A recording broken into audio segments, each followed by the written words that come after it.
হযরত ওমর ফারুক রাদিয়াল্লাহু তাআলা আনহু যখন উনি অর্ধ পৃথিবীর বাদশা, উনি একটা মাঠের কাছ দিয়ে যাইতেছে, মাঠের কাছ দিয়ে যাইতেছে আর চোখের পানি ফেলায় কাঁদে।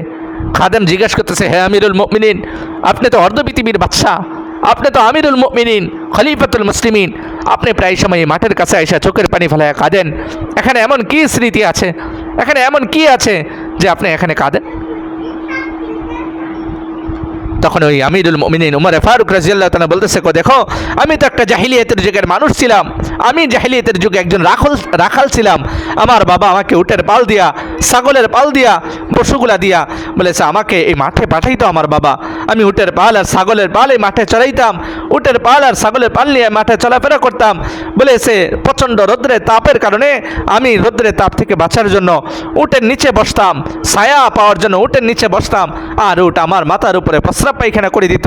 আমি নাপাক শরীর নিয়ে প্রস্রাব পায়খানা নাপাক শরীর নিয়ে বাড়িতে যাইতাম, আর আমার বাবা আমাকে বকা দিত আর বলতো, মারধর করতো আর বলতো, তুই উট চড়াইতে পারস না, তুই ছাগল চড়াইতে পারস না, তুই ভালো মতো রাখালগিরি করতে পারস না, তুই দুনিয়াতে কি করে চলবি, তোর দ্বারা দুনিয়াতে কি হবে?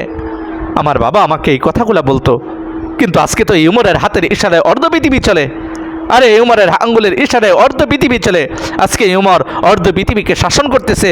আরে এই উমরকে এত বড় মর্যাদা, শ্রেষ্ঠত্ব আল্লাহ তাআলা কিসের বিনিময়ে দান করছে? ওই আমার রাখাল জিন্দিগির কথা চিন্তা করে আর আমি এই বর্তমান জিন্দিগি অর্ধ পৃথিবীর বাদশা আমিরুল মুমিনিনের এই অবস্থার কথা চিন্তা করে আমার চোখের পানি চলে আসে, এই মাঠের কাছে আসে। কেমন জিন্দিগি ছিল!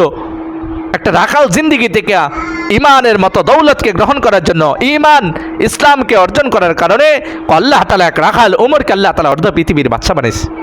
দুনিয়াতে আল্লাহ তাআলা সম্মানিত করছে, এক রাজত্বের মালিক বানাইছে দুনিয়াতে। মৃত্যুর পরে তো আছেই, দুনিয়াতেই আল্লাহ তাআলা এত বড় ইজ্জত আর সম্মানের মালিক বানাইছে, আর মৃত্যুর পরে তো আল্লাহ তাআলা সাহাবায়ে কেরামের জিন্দিগি